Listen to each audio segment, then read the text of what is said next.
Coach, is that the way that you were hoping the team would sort of pick things up out of the All-Star break? Yeah, I think we came out with a tremendous sense of urgency and, handle this game the right way. And, when you build a big lead, in that third quarter, we got real sloppy with the turnovers, I think 7 in that quarter.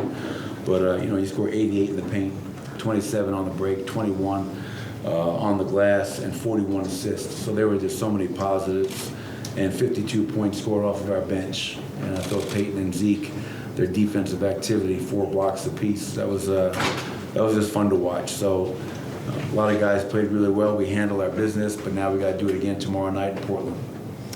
Nikola Jokic goes for another monster game in his own right, and this is now the first time that in a long time that anybody scored a triple-double versus every team that they've faced. Just what can you speak to the way that he kind of keeps himself prepared for these moments just coming out of the All-Star break?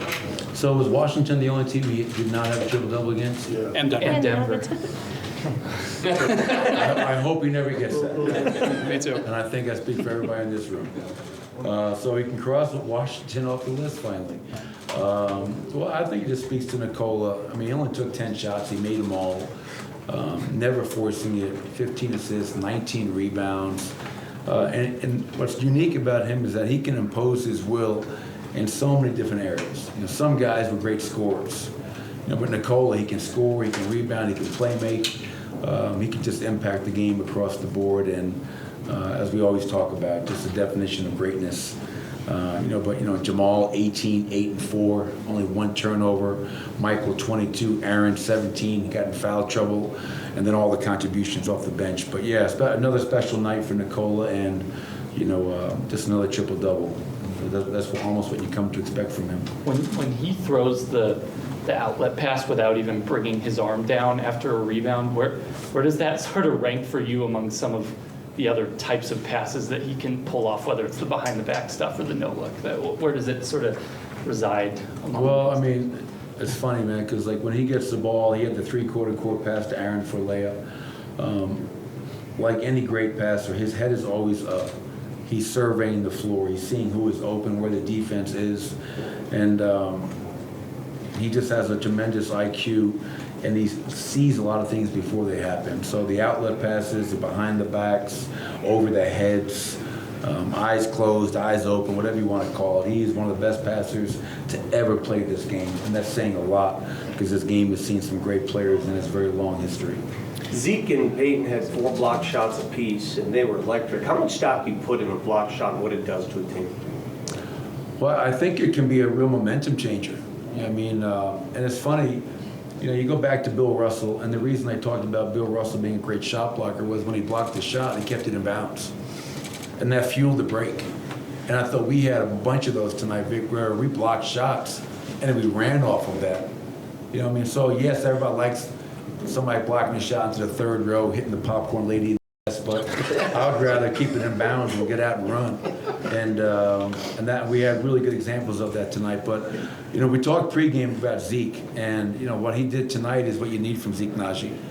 Tremendous effort. He attacked the basket. He rebounded. He was a rim protector. Peyton Watson, same thing. So to have 10 blocks in one game is obviously a tremendous number for us. And Jamal had 2. Imagine that. How impactful was Mike around the rim? 5 offensive rebounds, and he was almost perfect inside the arc. Yeah, I mean, Michael just 11 boards total, to your point, Vinny, 5 on the offensive end, 22 points, 22 and 11. Obviously, CB had his first double-double off the bench, but Michael, 2 of 7 from 3, so if the three's not falling for you, find other ways to impact the game.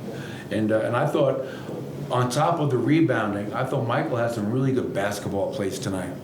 Not forcing the issue, coming off, drawing to, making the pass to Nikola. And those are all signs of his continued maturation as a player. But, yeah, it was a good performance by Michael, as well as everybody that got a chance to play tonight. How was KCP, by the way? We'll have to go back and see. Obviously, that happened early in the game. He fought through it, definitely on the shooting end, affecting his shot. And I think it was just a smart decision at halftime, up by 23. maybe we can try to find a way to calm it down and see his availability for tomorrow night. But I'll go back and check on him and talk to our docs. Do you know if it was the same finger that he dislocated a few games ago, or is he dealing with two different fingers? Well, I don't want to speculate without knowing for sure, but I'm not positive if it's that same finger you're talking about or if it's unfortunately a new finger. Christian said at practice the other day that he took time just away from everything over the break. Can that make a big difference? I know, like, younger players, you want to work on the game, but sometimes can taking time away also really help? I think so, because Christian is a guy that's in the gym every single day. And, sometimes I think it can be therapeutic, it can be healthy to get away from the game. I also think getting away on the break and getting off of his feet, I don't want to make excuses for Christian Brown, but he missed the entire preseason. That's not ideal going into a season where you're trying to build on your performance from last year. And I think his ankles haven't been right the whole year. And tonight, I think you saw a refreshed, recharged, healthier Christian Brown, and he was outstanding. Rebounding, attacking, defending, just doing everything that you've come to expect. So for him to get 12 and 10 and do it in the manner in which he did, I was just really happy for him. One more question. I think he only missed that final game before the All-Star break, but how much did those couple extra days off help Jamal as far as getting back to full health and being able to be effective in his return? Yeah, well, I think he missed the majority of the last 3 games. He played in the Laker game. At Sac didn't play. I think he tried to play in the Milwaukee game, and him and KCP were short.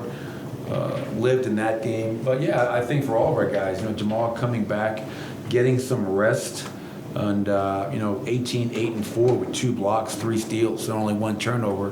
That's a hell of a performance. And what I saw tonight from Jamal was not fighting the game.